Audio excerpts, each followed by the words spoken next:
evening, everybody. Glad you could come out in this blustery night. From what I hear, we are blessed. This little segment of Hingham right here has light. Apparently, no electricity when you go a few blocks. So I don't know, something magical about having Bob here. That I'll attribute it to him anyway. Again, thank you for coming out. My name is Dennis Corcoran. I'm director of the library. So welcome to Evening with the Author. This is a series that we've been doing for a number of years, and the series presents free events with authors in partnership with Buttonwood Books of Cohasset. The folks who are at the table in the back here and do such a great job of helping us bring writers, authors to the library. A whole purpose of the series is really to connect readers with writers. So tonight, our special guest, as you all know, and many of you should be more qualified than I to deliver this introduction, but I get the pleasure of doing it tonight. Our special guest is Hingham resident Bob Bryan. Bob's going to speak about his new book, Scribe, My Life in Sports. I will tell you personally, I had a chance to read a pre-publication copy of it. Really enjoyed it, recommend it to you highly, and hope that you'll be giving it many copies for holiday gifts. As you saw, Buttonwood Books has copies of the book out there for purchase, and for later Bob will be doing a signing after the talk. Since he joined the Boston Globe Sports Department in 1968, sports fans have been blessed with the writing and reporting of Bob Bryan. Sports commentator Tony Kornheiser calls him the quintessential American sports writer. For the past 25 years, he has also been a regular on various ESPN shows, especially The Sports Reporter, spreading his knowledge and enthusiasm for sports of all kinds. Retired from daily duty at the Globe since 2012, Bob continues to write a column that appears regularly in the paper. His career coverage has included Baseball World Series, NBA Finals, Stanley Cup Finals, Super Bowls, college football bowls, and championship games, 29 college basketball tournament Final Fours, 11 Olympiads, college hockey, Frozen Fours, boxing, 3 Belmont Stakes, horse races of all kind, Triple Crown, and a dog show. So, when I was reading Bob's book, what I really loved was not so much the commentary about golf, although that was great, but I loved the stuff he did on the Olympics. It was such a terrific enthusiasm that came through for being there, and it was great. The game with Lithuania and Russia it just came through so great. What distinguishes, and this is, I guess leads into this, what distinguishes his insights as a reporter and skills as a writer has been matched by an ability to connect with people, players, management, the reading public, and probably because at heart he has always been as much a fan as a reporter, and I think that's really the key. Scribe reveals the people behind the stories as only Bob Bryan can, from the NBA to 11 Olympics to his surprising favorite sport to cover, golf, and much more. So this is the sport that everyone's going to be talking about this season. The holidays are coming up, and as I said, Scribe will satisfy the sports fan in your life, even if it's you. Buy it for yourself. So please welcome Bob Bryan.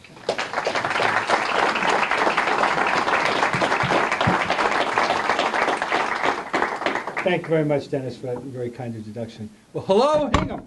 I always wanted to say that because you know how the rock stars always come out, hello, Cleveland, then they find out they're in Cincinnati. You know? But I know exactly where we are. And just for those of you who don't know, my wife Elaine and I first moved into Hingham with our young son in 1973 at 13 Sycamore Lane, right on the corner there in the Bradley Woods, and hi Myrnie, and we loved it, and it was an incredible introduction. My wife counted 29 preschoolers on our block, and so it was a wonderful place to live. But unfortunately, when you're living there, you either have to. A time comes when you're either going to have to expand or move, and you know, so we moved not too far though, right down the street in Hersey Street, which some of you may remember and be old enough to know as the Oscar Beck House Okay, well, I live in the Oxford Best house, but with, we had 7 fewer children than Oscar had in that house, by the way. So, anyway, this is a night I've really been looking forward to, and I mean this sincerely. The book came out 2 weeks ago yesterday, and I've had a lot of appearances and things. It's been very exciting. I've never been through an experience like this. I've done 11 previous books, and I probably didn't have a sum total, and I'm not being remotely facetious here, I probably didn't have a sum total of 10 signings and 20 radio shows or whatever. But I've already done 70 radio shows, thanks to the publicity arm of Bloomsbury. They've been very supportive, and I've never been treated like this. But this is a night I've been looking forward to because this is home. And from the minute that the book was published, well before the time, my wife said, I hope the Buttonwood's going to get involved, and Buttonwood certainly jumped up and got involved, and I'm here tonight at the library. I'm very happy to be here. One of the questions, the standard question I get asked on all these appearances is, how'd the book come about? I mean, and the answer is that I would be very disingenuous if I suggested that I never thought about writing such a book during the course of my career. I think any writer with a healthy ego and a little bit of pomposity thinks that he's got a story to tell. And I did think about it, but I talked myself out of it. I honestly did. I looked at the identity of some very prominent people in my business who had either not written books or who had written them and didn't get the attention they deserved. And I said, I'm flattering myself. This is crazy. Don't worry about it. Just go about your business. But about 4 years ago, an agent named Andrew Blauner, who's a general agent, not just a sports agent, had been an undergraduate at Brown during the Bird era, and became a reader. He's from New York, and he became a reader of the Globe and myself, and identified himself to me as a fan, and said that he thought the book was viable and I really should do the book. And I said, okay. I was very easy to flatter, and I said, okay, so I did. I said, but I'm not going to do it till I get done with the career, which is going to end officially at the end of the London Olympics. And that's exactly what happened. I officially retired from the Globe on full-time duty after the London Olympics. We got together then and got a proposal, and he shopped the book. And the second stroke of good fortune for me was that he sold the book to Bloomsbury. Bloomsbury's publishing director, that's the title, he's the chief editor and the publisher. His name is George Gibson. George and I had worked on a previous book in 1989. A book on the Celtics. Some of you may have seen it, some of you may have it. It's a beautiful picture book with my text, by the pictures being supplied by the great late Dick Rayfield, who was an outstanding sports photographer. George was the editor of that book up in Addison Wesley Publishing Company in Reading, but then he moved on in New York, and we had no communication in those ensuing years, zero. Never encountered George. Now he's back in the picture and identifying himself yet again as a fan of mine. He was a phenomenal editor. Anybody who doesn't understand the role of an editor in these matters, whether it's fiction or nonfiction. Writer writes, but editor makes some strong suggestions. The editor knows that what you've got in this section actually would be better off in that section.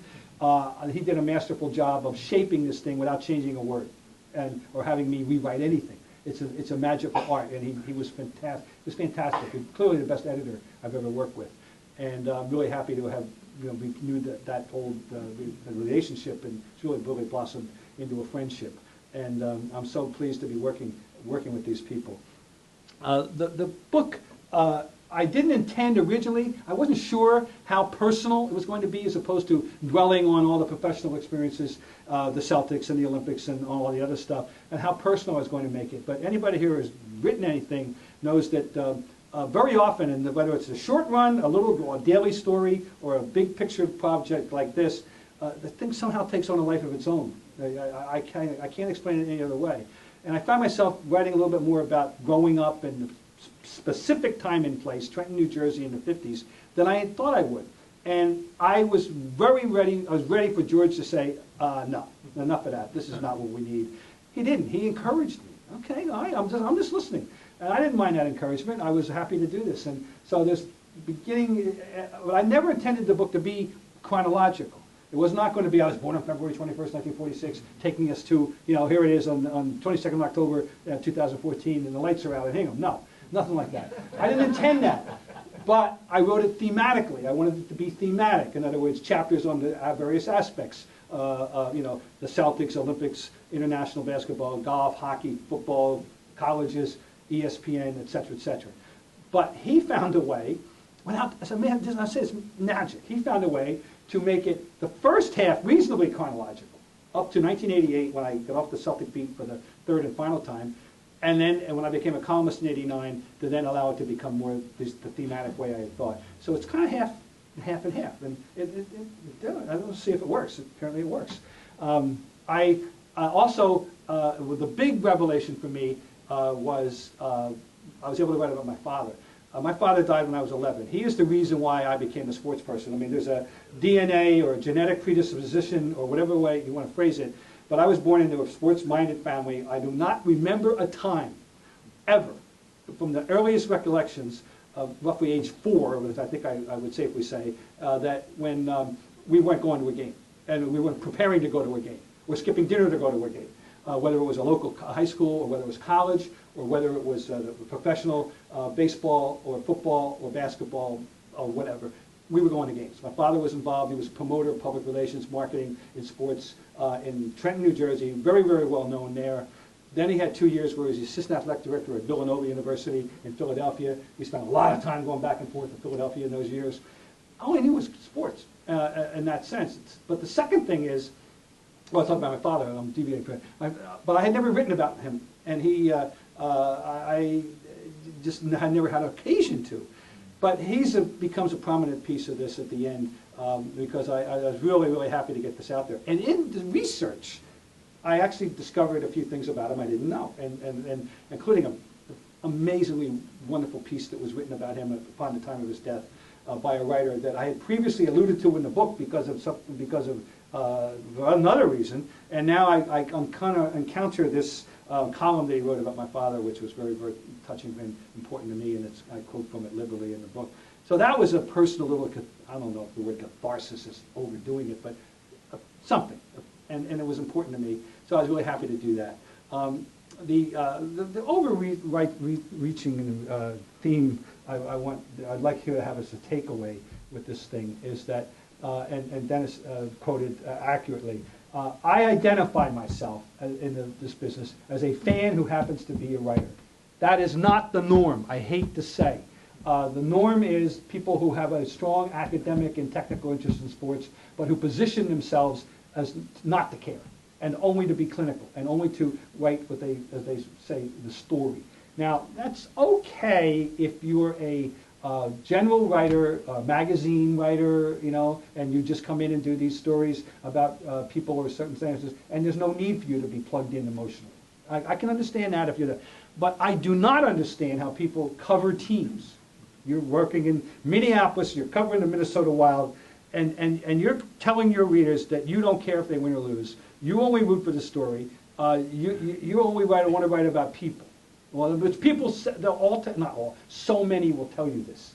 And my answer to this is, okay, A, it's not that hard to write about people. If you're a professional writer and you have the word capability and you have a little compassion and sensitivity, curiosity, and experience, I'm telling you, it's not that hard. It's like a layup drill for me. It's not that hard to write about people. I've got personality profiles in the book on 6 people, and I enjoyed writing them, and I'm happy with them, and I'm proud of them. But it just wasn't that hard. I'm sorry. It's not that big a deal. Ask yourself this, I say to them. Absent the game, who would care about the people?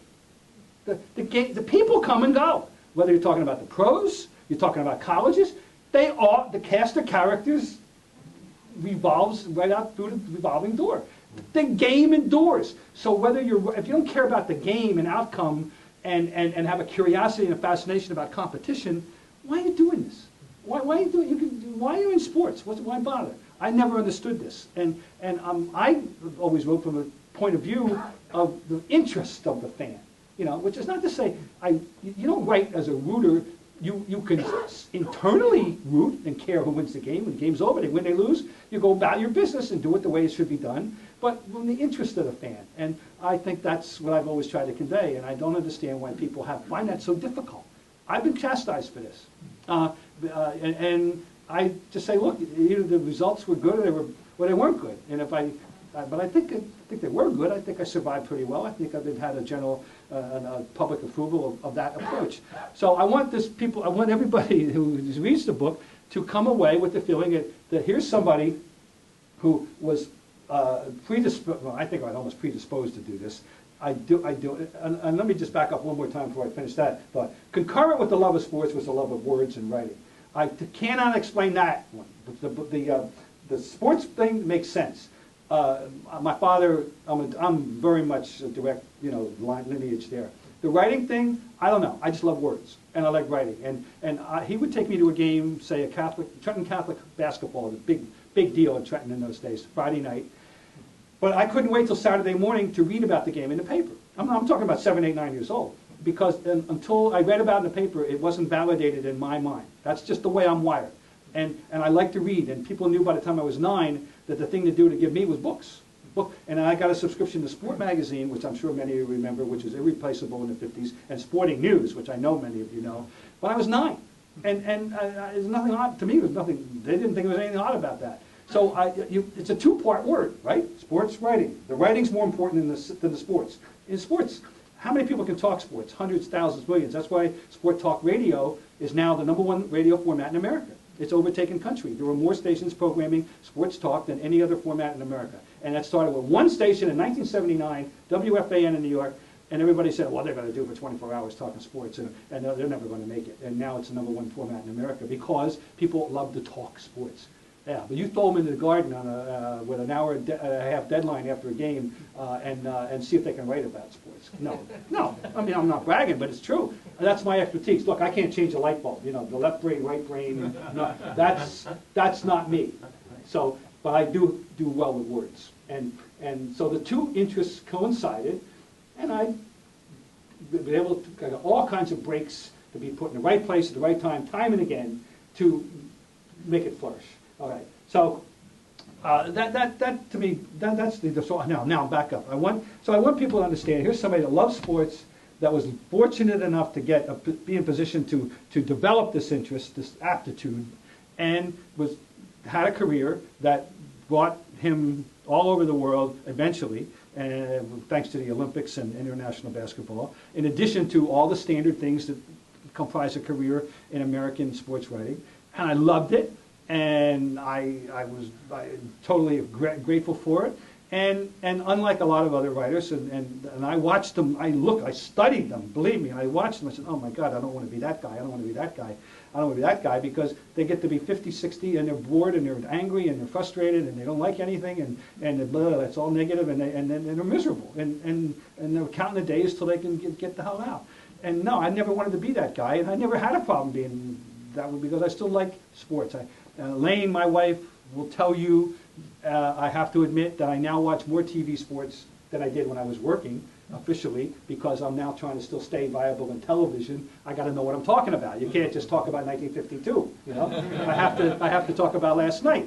So believe me, eventually I'll get to in front of the set tonight for Game 2 of the series, But the point is that I love this job. I love the thing, and I want to share that enthusiasm with people. It's not a book in which I'm settling scores or taking names and numbers and all that. There's no, not at all. In fact, it's the polar opposite.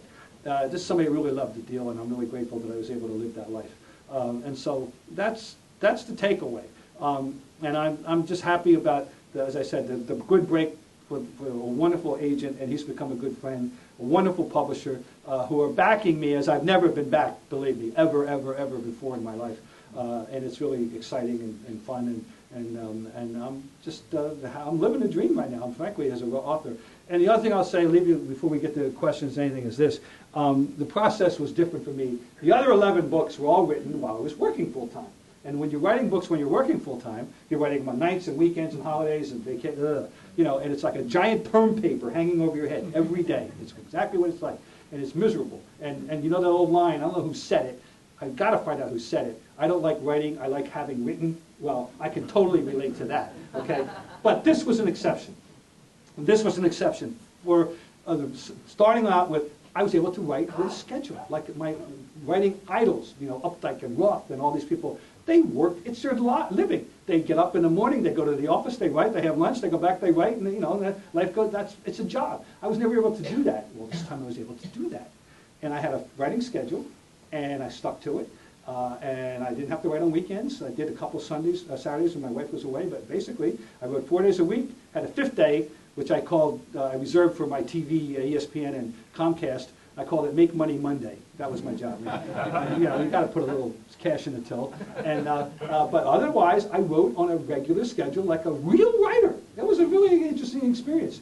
And it was easy to write too because I kind of knew the topic, So I knew this guy, and it was actually, I would go so far as to say it was a pleasurable experience. And I know I'm going to if I ever write another book, it won't be as pleasurable, simply because I won't be as comfortable with the subject matter as I was with this one. So that's that. So all that said, I welcome any questions on whatever you want, sports, writing, whatever, books, anything. But I thank you. This is a tremendous turnout. I'm really thrilled. I'm really pleased, and just to be able to be here and do this in Hingham means a lot to me. So thank you very much.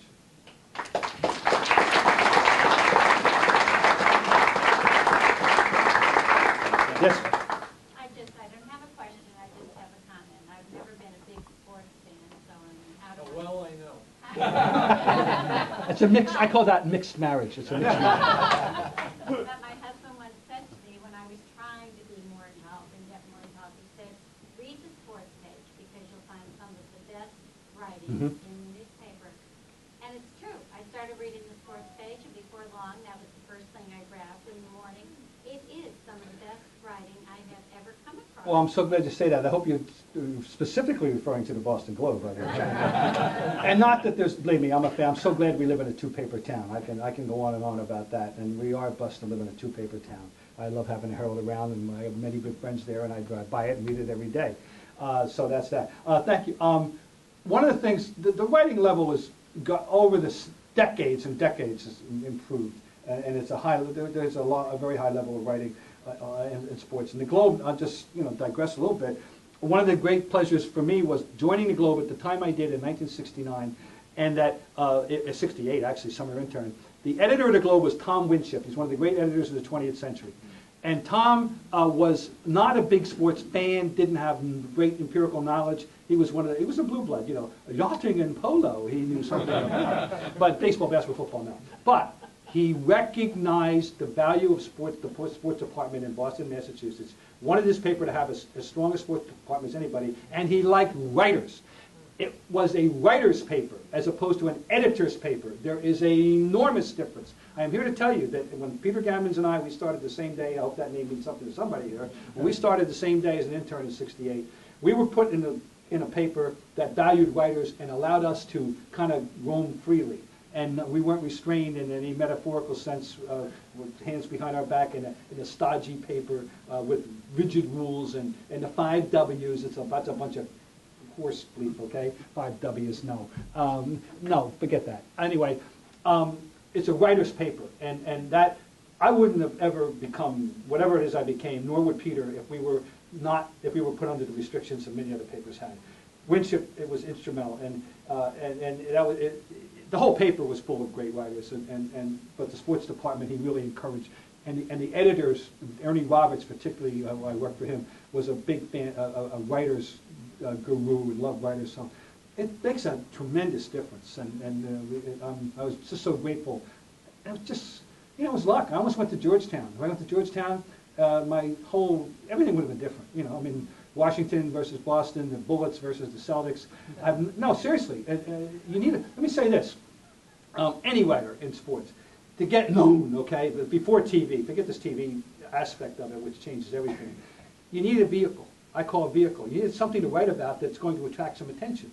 There's excellent writers out there that get buried in circumstances all over America because they never had the chance to have that vehicle that would get them. I had that vehicle. It was the Celtics. It was the Celtics in the 70s and the NBA in general. And I'm totally grateful for that. I had no control over that. I had no control over being 23 and handed the beat because a certain guy left and nobody was there to replace him. And, let's give it to the kid. He seems to like basketball. That was basically what it was. I had no control over that. So those are kind of things I do talk about all this in the book. Yes, sir. With the demise of local papers and the consolidations of everything, would you recommend anybody going into sports writing now? Well, you're going into sports writing with the understanding that it won't be done in a daily newspaper for very much longer. There's going to be a need for writers. It's all electronic. It's websites. It's blogs. It's all out there. We've lost so many good writers. The industry in general, the globe in particular, we have lost about 6 or 7 really qualified, excellent younger, 20s and 30s writers in the last 7 or 8 years to such things as ESPN.com or Yahoo or CBS Sportsline, whatever, because they're going over to that side. That's the future. That's the present and the future. We're not the future. We are the past. We are the newspaper, the thing in your hand, in the past. It's not going to come back the way it ever was. The advertising's disappeared. The young readers do not read newspapers. But there's other ways of having your expression, It's a little different, though, when you don't have that direct communication with a local audience. And they're going to have to, so the experience will be different, but I would not discourage anyone from wanting to write, but just understand that that old newspaper thing is not going to have much more shelf life, I don't think. Yes? And what do you see as the life expectancy of the globe? I don't know for sure. I felt as far back as 15 years ago that I could see the future of. I felt the future of papers would be that sometime sometime maybe no earlier than 2050, but now definitely it'll be earlier than that. That the daily newspaper. Well, what I thought at that time was this: that all papers, they were all dying all over the country, but that there would be enough desire for a newspaper still that a megapolis newspaper could survive. In other words, that New England, for example, there would be one major daily paper, us. All the things in the middle, all the Worcesters and the New Havens and all the dailies would die, but the Hingham journals would survive because people would always want a town crier delivery, okay? That still may happen, okay? That may very well be happening. That may be the only future of newspapers at that level. I don't know. But now we know, that was before the internet. Now we know with the internet having already delivered a fatal blow. It is. There's no miracle drug to save papers from the assault of the internet. That they're all going to die. And I mean at the top. And the globe is going to be among them. And when? I don't know. 2020, 2025, 2030. I hope it's not 2016, but I don't know. But I'm sorry, I know I sound profoundly pessimistic, but I don't see any way to turn it around. You don't see there are always going to be people that are... No, because they're not to be generating. Every time one of us goes to our final award, it is not being replaced by anybody else. No, there's no zero sum here. No, it's no way. Young people don't, is there anybody here whose offspring reads a daily paper? Anybody? One hand. No, one. Good. That's one. That's encouraging. It's like, but seriously, the case closed. It's reality. They're not reading. They don't read it. They're not used to it. They don't do it. That's not what they do. So the form of delivery, the daily newspaper, will not survive. I would love to be wrong, but I don't think I am. Yes. Why would a major sports team buy interest in the Globe? He wrote a manifesto out. He printed it in the papers, tacked up on the wall. We'll see how the staying power is. It sounds great. He thought he had some ideas about maybe ways they could regenerate advertising. He may be an idealist. I know. I mean, look at all the money he's put in Fenway. When the prior regime wanted nothing to do with Fenway, they wanted to get rid of it, and he saved it. He has. I think there's a lot of idealism in him. A lot of his love of baseball is very pure and very idealistic. I'm not saying he's not a businessman. He may have this romantic notion about papers, and he may find out that I was wrong. I'm grateful that he took it because the alternatives were horrible. The alternatives were all horrible. They would have been just meat-cleaving, awful people wrecking the newspaper, and he certainly is anything but that. But there is a buyout going on, and if they don't get enough hands raised, then we'll see, charitable, we'll see. This is a little test for him, But I'm glad he did it. Yes, good to you. Yeah, mine's about thick skin. When you're 20, 30, 40, 50, 60, how many battles did you have with, being down on yourself, wanting to give up, wanting to throw your hands up? And is it easier as you get older, or actually you take it just as personal then? And the other question is, you've been on TV with many different characters, and I personally didn't love some of those characters, and I'm sure most people have their, favoritism and so forth. How do you work with people like that? That you have your own ego, opinion, and you got your way, and you don't really care for their way, but you still were able to work. Well, in both cases, I really have been blissfully immune from both of the circumstances that you're talking about. I mean, I don't believe if you're any kind of a viable writer with an opinion and a point of view, you're going to run into conflict with somebody in authority. You're going to be a coach or a manager, a player. That depends. I had those. But not, and then some, they detailed the biggest one in the book, okay, with the Red Sox in '75. It all worked out. The two people in question that I had the issues with, when I started covering the team 2 years later, go out and drinking with them. I mean, it was okay. I'm serious. I survived. Tom Heinsohn, I had issues with Tom Heinsohn. We've been friends for 36 years. Now that we're both away from that issue, away from the fray, Got a Tom Heinsohn painting hanging in my living room, but we had a problem. I basically got off the beat in '76, among other reasons, because I didn't want to have a year fighting with him. Wouldn't have been good for anybody, least of all the reader. And as far as the other things concerned, I haven't had that. I don't know. I mean, I have never actively really despised or liked or disliked anybody on any of these shows that I work with. We have we have honest disagreements. I have a big disagreements with, like Bill Plaschke I don't like his mind. I don't know how his mind works, but I know he's a good guy, and we're friendly. And it's over. The show's over. Done. It doesn't linger. So I've been lucky that I don't have those problems. Haven't had those problems. Yes. I was wondering what motivated you to go from Trenton to Boston College, and I'm sure you had other choices. And how was your experience at the high school? I applied. I went to Lawrenceville School, prep school, where you're going to go to you're going to go to college. So I was a middling to poor student in terms of a grade point. I was concentrating all my efforts on the things I liked, and I had a defeatist attitude towards academic excellence because I knew I would never be at the top of the class in that world. So I just kind of packed it in. I'll be honest, All right, so but I applied to Yale because a lot of my friends were going there, and I took a shot. I applied to Williams because I admired a couple of teachers I had at Lawrenceville that went to Williams. And I applied to BC Holy Cross in Georgetown, which in 1964 were absolutely homogeneous. Nowhere, and the same school, one was in Worcester, one was in Boston, one was in George Washington, really, except Holy Cross is small. I'll try to make the story brief. When the acceptances came out, that fateful day, I was rejected at Georgetown. And the college placement director at Lawrenceville, Tom Eglin, didn't understand it. No, he said, it's crazy. I know he belongs in Georgetown. And he called them. And whatever string he pulled, next thing you know, they're telling me that night, okay, you can get in. Well, I went home, and I was sulking. I was in a, and next day I said, no, I'm going to Boston College. I'm going to Boston College, to hell with them. And I swear to God, that's the best decision I ever made in that sense, only because nothing against Georgetown. But I'm telling you, Boston for me, no way Washington would have worked for me the way Boston has. No way. No possible. It's just not. Boston was a blessing. Okay, now, I love BC. I love BC. I love the first thing happened the second day I was there, I met the woman who's now my wife. We've been together for 50 years now, 45 of them married. And I'm right at the first mixer at Q Forum, okay?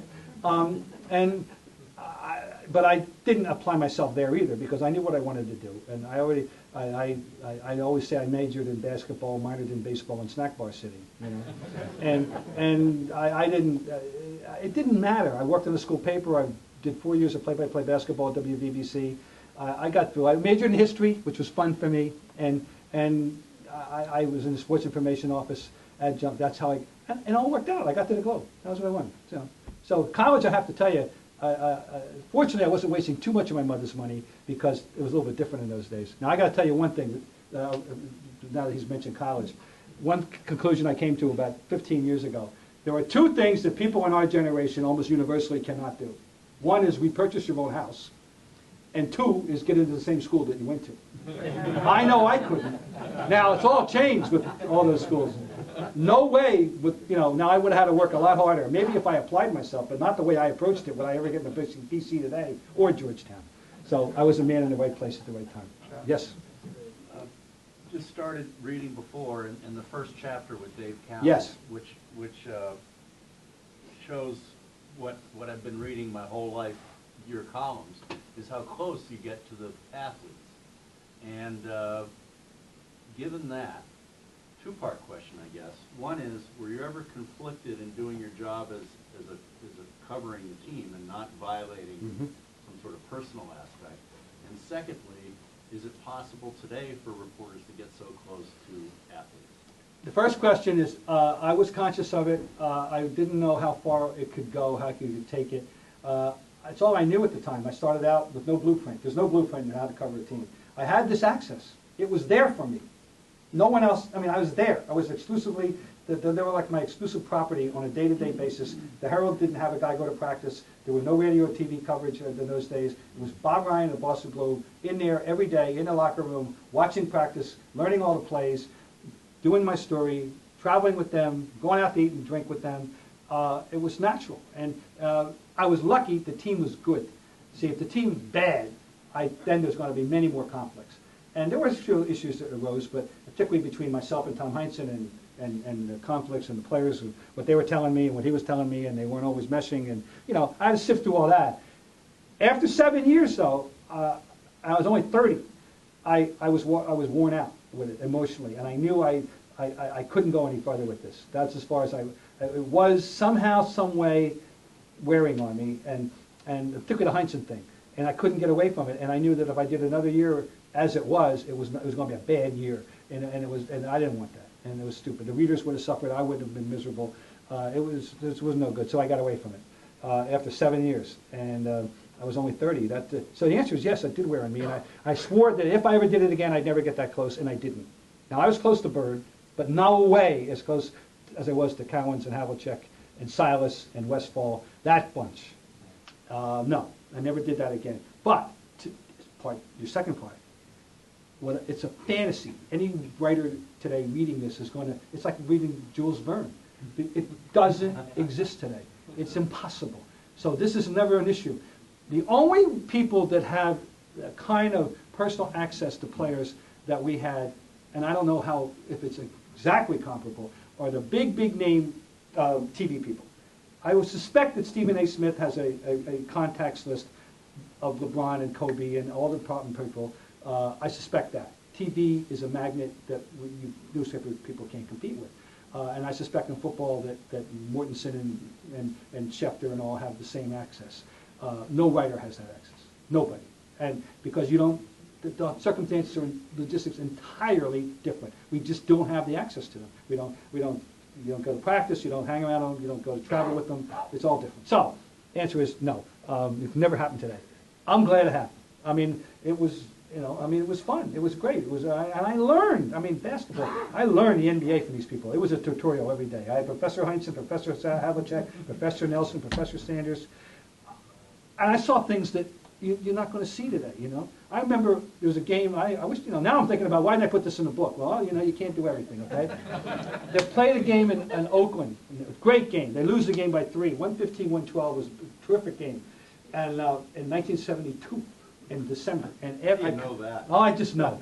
And I go back to the hotel after I wrote, and there in the parking lot, Tom Sanders is out there positioning with Don Chaney, trying to explain the nuances of defending the pick and roll to the kid in the parking lot. I saw that vignette. I was around. I was part. I was part of the landscape with them. So. Those are things you can't replace. I keep repeating. I'm glad I did it, when I did it, and where I did it. In Boston. Yes.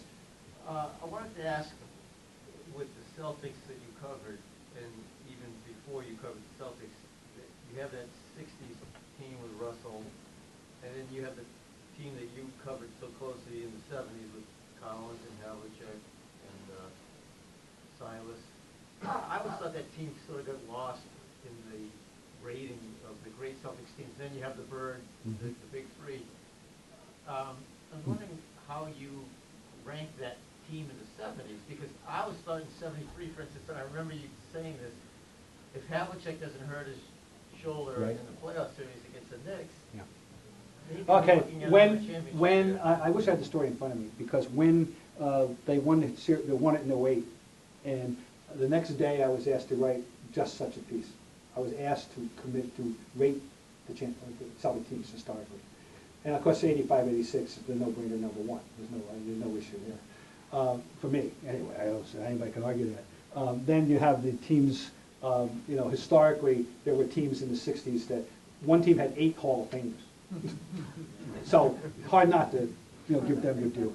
But you're talking about making an excellent point. I think I had neither championship team, but the '72-'73 team that won 68 games that you're alluding to when Havlicek got hurt against the Knicks as a number 3 or 4. It was high. And you're so right, that team was the best team in basketball with Havlicek. And they weren't without him, but they were. And the Knicks were wily, but they had them beaten, and they were better that year. But the Knicks won, and Havlicek got hurt. Anyway, so that's, yes, they are falling through the cracks of history, even for the Celtics fans. And they shouldn't be. They were best running teams. That's the best running teams that I ever saw were those teams. And Collins was unique for us, and Havlicek was still the best player in the league overall. And Nelly was leading the league in field goal percentage at age 35. Nothing on all jump shots. And yeah, that was a special team. You're right. And I don't think that they fared as well in history as they should have. No question. Yes, sir. There's probably overlaps with this gentleman's question. What major sports teams in Boston provided you with the most excitement and drama, irrespective of their winning a national title or not? And who are some of the most inspirational players on those teams that created them to gel and to strive for the maximum fulfillment, whether they won a championship or became a runner-up? The first answer I've already given, which is the '85-'86, because I came to the conclusion, I came up with a line that I rather like, which is they rendered meaningless the concept of the meaningless game.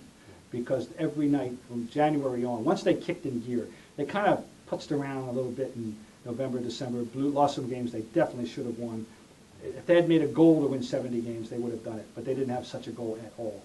Once they really kicked in January, every game was a pleasure. I mean, I remember a friend I know somebody that he may have a tape of every one of those games. You just knew this is something you want for history. So that team, for sure, was like that. I'm not the biggest football guy, but one of those 14-2 teams, I think, yeah, the one that had Corey Dillon for 1,600 yards, and you got that great linebacking core. And Bruschi, answer your question, the guy is Bruschi. Teddy Bruschi was a football player's football player, and a really inspirational guy. This is before he comes up with a stroke and comes back. This is before. We're talking now, after the stroke, oh my God, you know. And he is a wonderful guy. He's a good guy. And he's an admirable player. And I think that one Patriots team was 14-2. I guess that was the second championship one. Maybe they won into my head, I'm sorry. That I would cite. You know, and then of course the 04 Red Sox. The combination, 03 and 4, the 2 years, Millar, and Kevin Millar brought a spirit to that team that was irrepressible. I remember it occurred to me after he was around for a couple of months. I said, I never met a guy like this that looked so happy to be there every day. In all the years I covered anything. And I suddenly went up to him and I said, yeah, you're happy every day? What is this?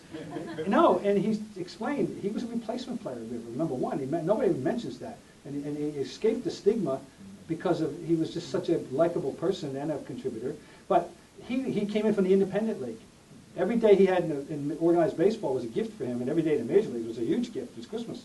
And he treated it that way. He really did. He absolutely exuded enthusiasm and gratitude every day he played. And you know when they were down 0-3, who's the guy that said, "Oh, we can win 4 in a row. We've won 4 in a row, and don't let us win." You know, Kevin Millar. You know, he's really qualified, I think. I hope that helps answer a little. Yes. I'm a Tony Kornheiser Little, so thank you very much for coming on the radio show every week. Yeah. Second thing I wanted to say is I'm originally from Pittsburgh, but I moved to Hingham in 2008, and you're from New Jersey, originally moved to Boston years ago, and have been here since. I found that the Boston fan base for baseball. It's the most knowledgeable baseball fan base probably in any city. Not been around for a long time, but if you agree, do you know why? And the second thing is, how did you get the Hingham Hammer nickname? That's pure alliteration that they came up with on the spot. Okay. That's all. You know, Hingham Hammer, PTI. No, that's all. That's just the alliterative thing they came up with. You know, it's fun. I'm sorry, the question, About the baseball fan base. oh, no, the fan base. Is that every I generation? think it's a little bit exaggerated as long as they're singing Sweet Caroline when they're down 8-0. Right? I had to get that dig in, okay? I'm not a fan of that whole phenomenon. I sit down, I do not open my mouth, I frown, I look like, you know, it's terrible. Anyway, history and tradition. Boston does have as strong and rich a detailed historical base as any city. Yeah, the Cincinnati Reds, 1869, okay, fine. There was a league that predated the National League, which was formed in 1876, okay?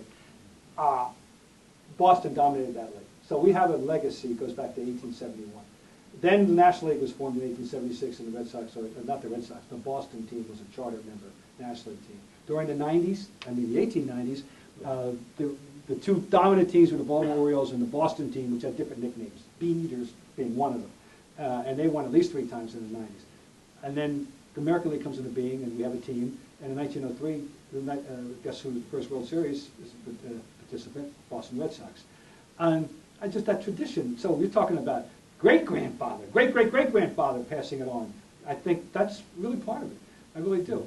And that's as good an answer as I can give. I think the tradition here is incredibly deep, incredibly strong in many areas. Now, we're getting to be more of a transit population, and you know, I understand all that. But I think that would account taking us at least up into the 60s. You know, from now on, I question at times that alleged intelligence and on basis that go beyond Sweet Caroline, but I can't get beyond Sweet Caroline.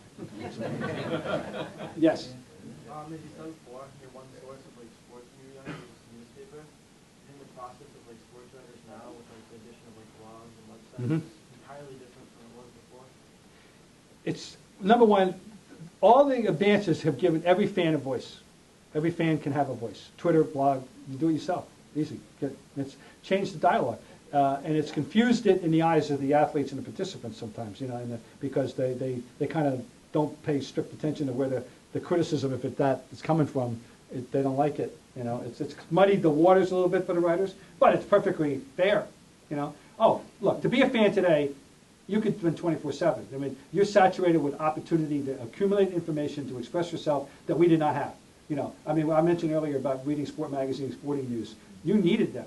One was a monthly, the other was a weekly, and you know, well, there was no West Coast those in the 50s at all. You know, you listen to games on the transistor radio. It was just there weren't that many games on TV. It was a game of the week in most of America. And I grew up in a city, and I mentioned in the book that fortunately got all the channels in New York and Philadelphia, and I saw a lot of baseball that wasn't unavailable to most people in America. It was one of the reasons I became me. You know, I had that opportunity. But this is a fan-driven. And the public has a say. The whole thing with Roger Goodell and Ray Rice and the adjudication, that was court of public opinion forced him. The court of public opinion rendered a verdict, and he had to deliver and come up with a sentence, which they came up with after we bungled the thing in the beginning. But the court of public opinion, people made that happen. That was a very telling thing. So, but the expression everybody has, and everybody can express himself, and we didn't have that. Yes. Going into that, you kind of brought into what I wanted to ask about was about Bill Simmons with the whole thing with the blog, with his podcast. Yes. When that came up, I was curious if you had any thoughts about what happened with that suspension. Oh, you know, I couldn't. Look, Bill dared people to suspend him, and he did. He clearly had some kind of agenda in his head. You know, he's got a contract coming up. There's a lot of speculation about what he's going to do. You know, he's a brand, he's a franchise, he's a unique force. What's he going to do? Is he best served staying under the umbrella of ESPN, even if there's occasional restrictions placed on him, or is he best served going out? That's a question I can't answer. I don't know. I'm going to be talking to him my next couple of weeks. So he wants to do a podcast, so I can pop the question, you know, see where he's going. But why he invited that, there had to be a reason that he that he knew they knew they were going to respond the way they did. I would think they weren't going to ignore him, and he said, dared them to suspend him, and he did. They gave him 3 weeks. I don't know. So we'll see how that plays out. But you probably do know. He does have by this time next year, he's either going to be another new contract ESPN or out there somewhere else doing what he does, which is very popular. Let me get in the back, sir. When you were starting out, did any of the old-time writers take you a little bit of wing, or were you sort of thrown to the wolves? Well, they never sat down and, under the tree like Plato and Aristotle or anything like that. But the guy who I looked to and watched and listened to and who was encouraging and would have dinner with me at least twice a year during the season just because was Bud Collins. And that's the guy. There were other people that were friendly to me. Cliff Keen was friendly to me. Bob Sales was friendly to me. The late Harold Kaiser, who was a very prim and proper man. It wasn't in his nature to extend too much, but he was certainly courteous. Bud, though, I'll always remember fondly how, and Cliff was great too. Some people were like this. Cliff was the guy who makes sure you go to Fenway, he'd introduce you to everybody in the room. Bobby Ryan, whoever the manager was, or that was great. He was very good as well. But Bud was really the guy that I looked to and admired, and let's face it, he was at the top of the line. Yes? Being on TV, do you prefer PTI or Around the Horn, or is it different being on one of them compared to writing and relaying your opinion? Well, the fact is that the most fun you can have on TV is PTI. And the very simple reason is the number. There's 5 people on Around the Horn, and there's 2 people on PTI. More time for you. More time for me. No! The ham factor. If you want to perform, you got more chance to perform on PTI. And that show was created for those 2 guys for a very good reason, but the format fits me perfectly. I love that format. It's perfect for me, too. And I have been privileged to be the primary fill-in since they started in the summer. First year they needed a sub, I was the guy. And I'm still the guy, so I'm very happy. Yeah, PTI. Nothing else Around the Horn, I like it. So on a scale of 1 to 10, if Around the Horn's an 8, PTI's a 9.5. All right, I'll put it that way. Yes. Bob, what's your opinion on feasibility of Boston hosting the Summer Olympics? I was waiting for that. God, it took 50 minutes to get to that one. Okay, I rhapsodize in the book about the Olympics, as Dennis told you. I love the Olympics. I can't imagine my career without the Olympics. I like the pageantry. I like everything about it. Somewhere else. And it's simply this. I don't know where they're coming with this number, 4.5 billion. I don't know where they're coming up with it. I don't know what. Has anybody? Now I'm asking a question. I'm not being. Does anybody seen a reasonable proposal about the stadium that must be built? Where it's going to be, and what's going to happen to it after the 2 weeks of the Olympics? You're not going to use Foxborough. It doesn't even have a track. So forget that. You need a stadium. Now, and then the aftermath of it, the velodrome that always goes to waste, the natatorium that always goes to waste. Look at Beijing, a mess. The big stadium sitting there doing nothing. The swimming thing, the ice cubes sitting there doing nothing. Athens, which was complete, craziness on their part, but a wonderful, charming host. We would be great, by the way, if let's say, Steve Ballmer or Gates or Buffett wants to underwrite this whole thing for us, or write a check for $10 billion, and then figure out what's going to happen to the stadium. Maybe dismantle it and take it home, give it to his grandchildren. Good. I would volunteer. I'll do anything. I'm telling you, if I'm still alive 2024 and we have an Olympics, all right, I will volunteer. But it's craziness. I just don't see it happening, but we would be great. What you need for a successful Olympics, in my view, after 11 of them, gathering places, number 1. You need a gathering place. Okay, got City Hall Plaza. That's not that big, but it's big. Picture the Commonwealth Mall from the Kenmore Square to Public Garden, with some nice kiosks and stands, and maybe some sculpture, whatever. But that could accommodate. That would be perfect. You need a place like that. The waterfront by then, presumably, will have a much better look, and it's getting better all the time, but a much better look. That would be part of the deal. I know it is part of their deal. We would be great. People would love it, and you would love it, and it would be fun to have it. But I just think it's impractical, and I don't hear a good explanation of how they're planning to do this that makes sense. It's almost as if they're all naive and none of them have ever been to an Olympics. But they better go to Athens, they better go to Beijing and then check out and forget about Montreal. They're still paying for theirs, I think. So, you know, yes. I was fascinated before when you talked about being a fan. Yes. And that you're open about, you know, always open, never hid it.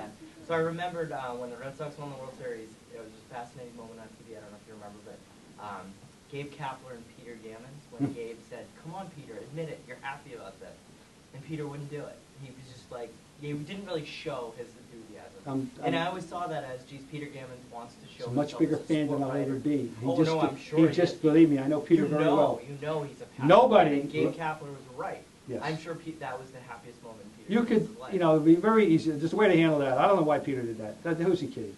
Stop. Yeah. Those of us who know, stop it, will you? But since you're willing to talk about it, I'd love to hear you talk about your own fandom. And, you know, you grew up in New York, raised your family here in the Boston area. Were you a New York fan growing up? Are you a Boston fan now? Did you show your fandom to the players when you covered the Celtics? Were you allowed to? Like, what was that like? It doesn't work that way. It's not. See, I say I'm a fan. It means I love the games. I want the team to win. It's better when they win than when they lose. Okay. Unless there have been teams now. There have been times, and this is what fans all about. Here's a perfect example. The 01 Red Sox, after 9/11, if you remember, they had to finish the season. They were terrible. That's when Joe Kerrigan came in, the dumb decision by Duquette, make a manager. It was a disaster. It was mocked by everybody. I like Joe, but he was not a manager. It was a joke, and it was just viewed internally as idiocy to name him manager, and of course it was a disaster. And I wrote a column. That team was unlikable. That was an unlikable bunch. So I didn't root for them. But I happened to be a season ticket holder, by the way, at that point. At that point, I was into it for about 10 years.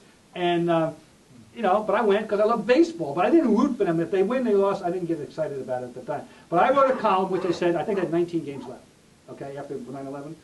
I said, I wish they could play a 19-header and get this thing over. I want them out of my sight. So that's part of being a fan, positive or negative. It's not as if, when I say I'm a fan as a writer, you watch the game, you may root internally. I think it's wise for them. Who wouldn't want the home team to win? The players are happier, the manager's happier, the readers are more receptive. I don't understand people that don't think it's better for the home team to win. I always want a home team to win, except when I didn't. You know what I mean? When they were despicable, then I didn't want them to win. Yeah. They were despicable. Okay, I didn't have that, but that hasn't happened that often. Pardon me? Did you root for New York teams? No, I grew up in Trenton, New Jersey, by the way, not New York. New York, sorry, yeah. More oriented toward Philly in general than New York, but I did root for the New York Giants, both the football team, the football Giants, and, as we still call them, by the way, and those of us from down there, still the football Giants, even though they left, the other Giants left in 1957, and around that, and longer in San Francisco now than they were in New York, but we won't get into that. And the baseball Giants, and secondarily the Phillies. So yes, I came up here, my first 2 years here, as I describe in the book, indifferent to the Red Sox. They were terrible, and there was no cachet, and Fenway wasn't the iconic cathedral, it was like the old sofa at Grandma's house, you know, and I hardly went. And then 67 happened. And I'm not going to get into that. You all know what that means. That's a dividing line of Red Sox history. I fell under the spell. It's all in the book. And you know, I became a fan, a big fan. Went to a lot of games. That turned me into a Red Sox fan from that point on. But when you're covering, you watch the game. And then when it's over, you got to put on your journalist hat. It isn't that hard. I don't know why people find this to be such a dichotomy. But a lot of people make a big fuss about this. Oh, you can't be a fan. Well, no, I'm a fan. I love baseball. I love everything about baseball. I think it's the best game ever invented. For me, I would defend that premise. Certainly it's the most conversational fodder, by far, of all the games. And I know the history of baseball. And I write in the book that I know more about baseball than I know about anything else. And then there's one thing I point out. Everybody in this earth, most people don't think about this.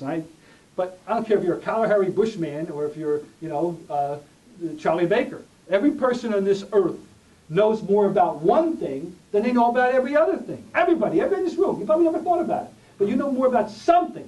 Cooking, weaving, stamp collecting, you know, shoveling snow, I don't know what it is, but you know more about something than you know about everything else. And the thing I know more about is baseball. And I'm talking about history, numbers, statistics. If I had to, think of it this way, what would you do if somebody said, you got a filibuster for an hour, 2 hours, 3 hours, 4 hours a day, just, you know, for a purpose. You know, maybe to make money or maybe to save your, no, I'm gonna get moving. You have to pick a topic. Well, I know what my topic is. That would be baseball. Okay. I think we're running, yeah, it's 8 o'clock. I'll take one more. Yeah, I just want to know whether, I don't know if you can share this with us or not, but can you tell us what the Boston sports writers really feel about Bill Belichick? I think that the problem with Belichick is that he's one thing for a beat person, he's another thing for a columnist, and I fortunately only covered him as a columnist, which was he was okay. I could deal with it.